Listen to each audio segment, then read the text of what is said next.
नमस्कार विद्यार्थियों। पिछले वीडियो में हमने पढ़ा कि उत्पत्ति के आधार पर शब्द के कितने भेद होते हैं। उसमें 5 भेद हमने पढ़े: तत्सम, तद्भव, देशज, विदेशज और संकर शब्द। आज हम पढ़ेंगे व्युत्पत्ति के आधार पर शब्द भेद। इसे रचना या बनावट भी कहते हैं।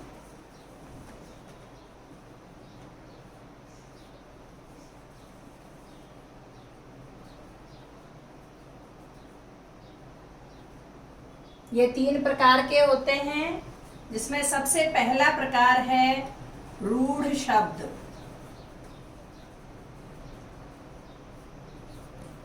रूढ़ शब्द वे शब्द होते हैं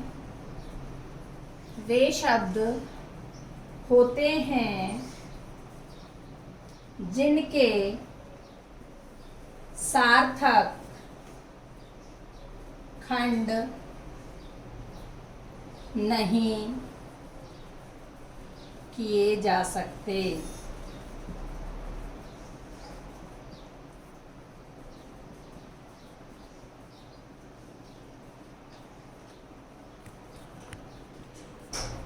किसी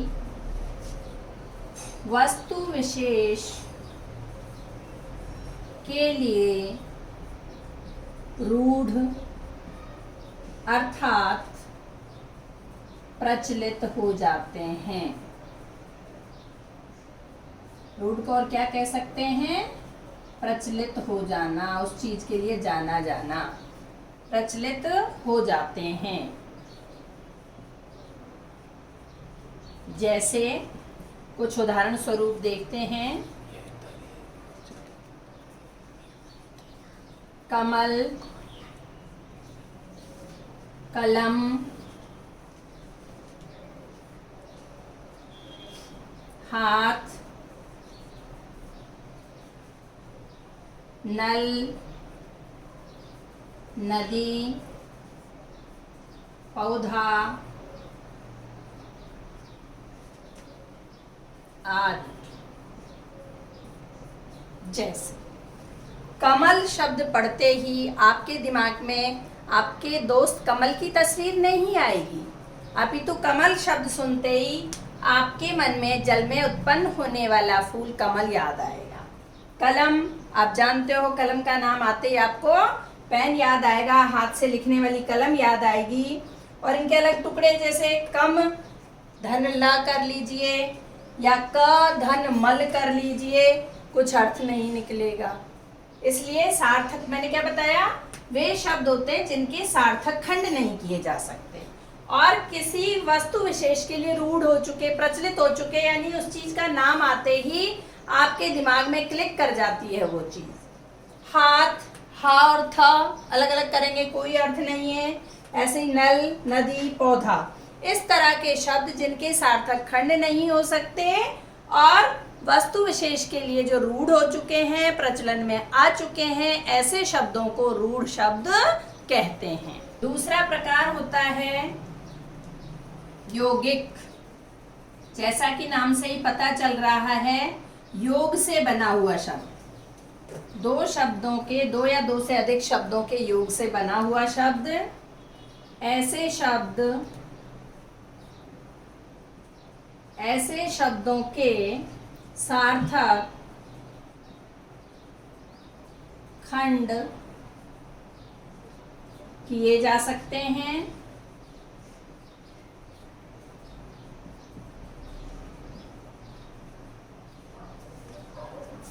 एवं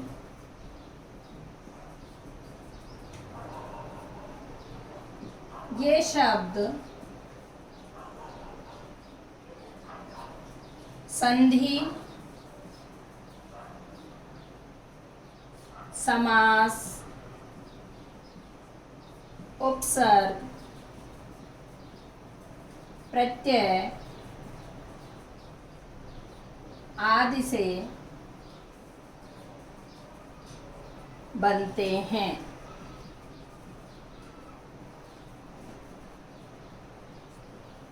जैसे उदाहरण स्वरूप देखते हैं, ये समझ में आ गया आपको? यौगिक योग से बना है, जुड़ने से बना है। ऐसे शब्दों के सार्थक खंड किए जा सकते हैं, यानी दो शब्द मिलकर बने हैं तो दोनों शब्दों को जब अलग करेंगे तो दोनों का पूर्ण अर्थ होगा। और ये शब्द संधि, समास, उपसर्ग, प्रत्यय आदि से बनते हैं। उदाहरण स्वरूप देख लेते हैं।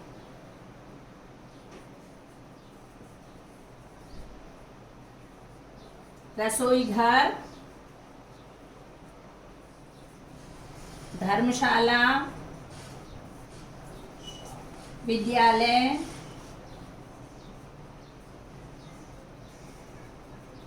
जलज, राजपुत्र,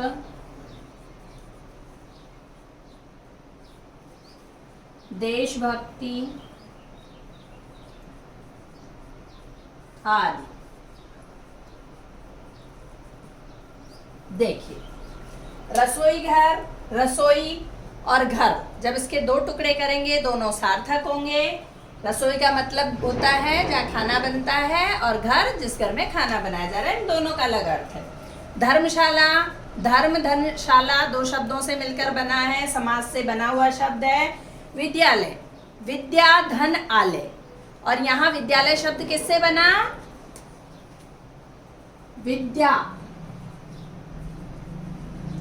विद्या का आ, धन आलय, आलय का आ, दोनों आ मिलके बने आ। तो जहां वर्णों का मेल होता है उसे क्या कहते हैं? संधि कहते हैं। तो ये विद्यालय शब्द संधि से बना है। जलज, देखिए जलज के, कमल के टुकड़े नहीं हो सकते लेकिन जलज के टुकड़े हो सकते हैं। कमल और जलज एक दूसरे के पर्यायवाची हैं, लेकिन कमल के टुकड़े करने पर कोई उनका सार्थक कुछ अर्थ नहीं निकल रहा है, सार्थक नहीं बन रहा है। लेकिन जल धन ज, जल यानी पानी और ज यानी पैदा होना, उत्पन्न होना, जो जल में पैदा होता है। तो जल में तो बहुत सारी चीजें पैदा होती हैं, लेकिन हमारे दिमाग में जलज आते एकदम कमल का फूल आ जाता है। राजपुत्र, राजा का पुत्र, ये भी समास से बना हुआ शब्द है। देशभक्ति, देश की भक्ति या देश के लिए भक्ति आदि। तीसरा प्रकार है योग रूढ़, योग रूढ़ शब्द। देखिए, इस शब्द में योग भी आ गया यानी यौगिक भी है, और रूढ़ भी आ गया यानी रूढ़ है। दोनों चीज हो गई। दो प्रकार के शब्द हमने पढ़ चुके हैं, रूढ़ और यौगिक। अब ये दोनों की विशेषताएं इस तीसरे शब्द में आएंगी। योग रूढ़ वे शब्द होते हैं जो दो या दो से अधिक शब्दों से मिलकर बनते हैं। आप भी साथ में लिखते जाइएगा। एवं किसी वस्तु विशेष के लिए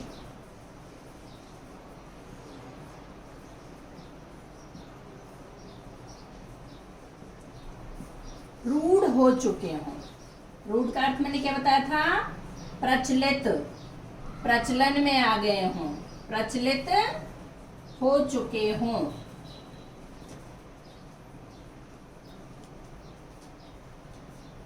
इसमें बहुव्रीहि समास के समस्त उदाहरण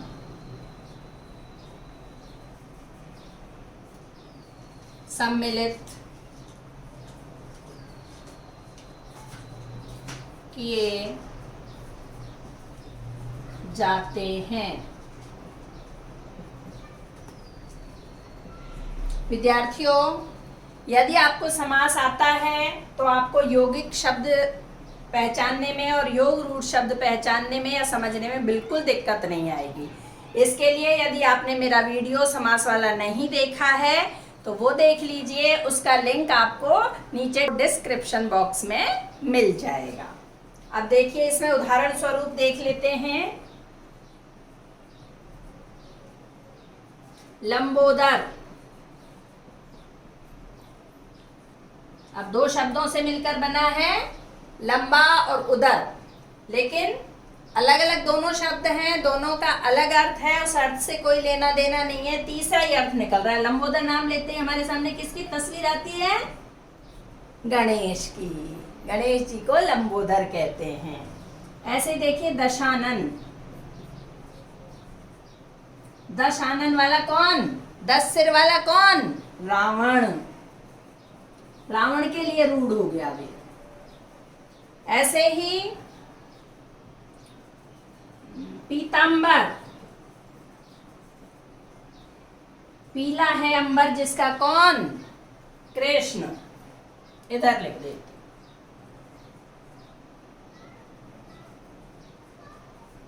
ऐसे ही नीलांबर, नीलांबर किसको कहते हैं? विष्णु। नीला है अंबर जिसका, नीला और अंबर मिलके ये शब्द बना है। ऐसे ये पंजाब,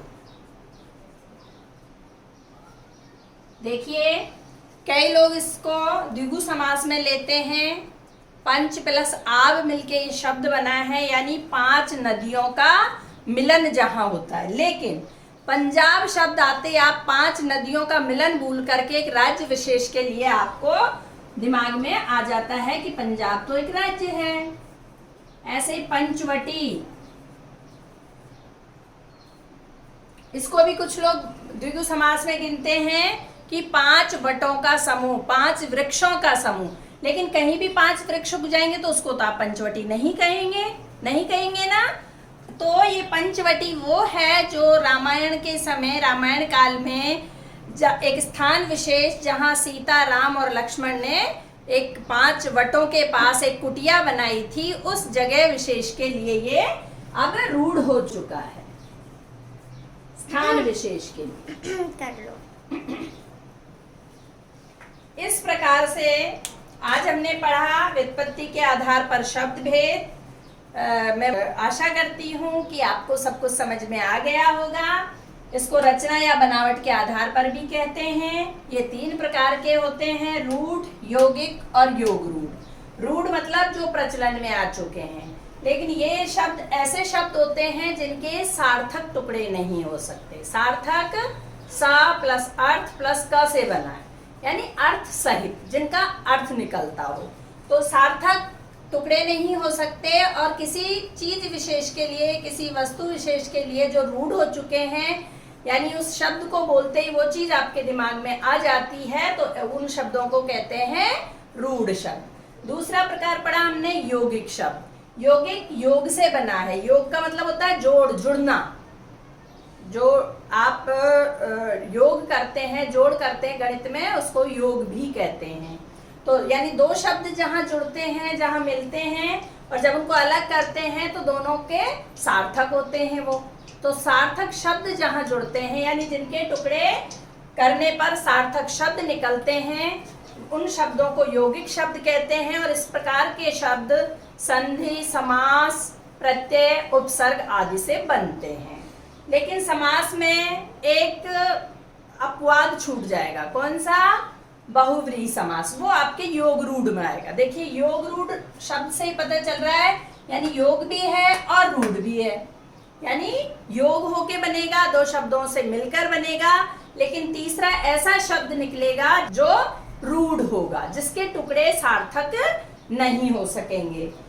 वे शब्द होते हैं जो 2 या 2 से अधिक शब्दों के मेल से बनते हैं, किंतु किसी वस्तु विशेष के लिए रूढ़ हो जाते हैं, प्रचलन में आ जाते हैं, प्रचलित हो जाते हैं। और बहुव्रीहि समास के समस्त उदाहरण इसमें गिने जा सकते हैं। जैसे यहाँ मैंने आपको बताया ही था, तो गणेश के अलग आप टुकड़े करते हैं तो नहीं होगा, ये रूढ़ शब्द है। ऐसे रावण के आप टुकड़े करेंगे तो सार्थक टुकड़े नहीं होंगे, इसलिए ये भी रूढ़ बन गया, मिला यौगिक से और बन गया रूढ़। तो इस तरह से आपको ये तीनों प्रकार समझ में आए होंगे। यह प्रश्न आपके लिए है, नकटा शब्द किस प्रकार का शब्द है? और आज हमने व्युत्पत्ति के आधार पर जो शब्द भेद पढ़े हैं उसके आधार पर आपको उस वीडियो को अच्छे से देखकर समझकर इसका उत्तर लिखना है। ऑप्शन चुनना है इसमें से रूढ़, यौगिक, योग रूढ़ या इनमें से कोई नहीं। जो भी उत्तर हो आपका उसको कमेंट करिएगा और जिसका सबसे पहले सही आंसर कमेंट आएगा उसको मैं पिन कर दूंगी और उसका कमेंट सबसे ऊपर दिखाई देगा। आप यदि मेरे चैनल पे नए हैं तो चैनल को सब्सक्राइब कर लीजिए, लाइक, कमेंट और शेयर कीजिए और यदि पुराने हैं तो धन्यवाद।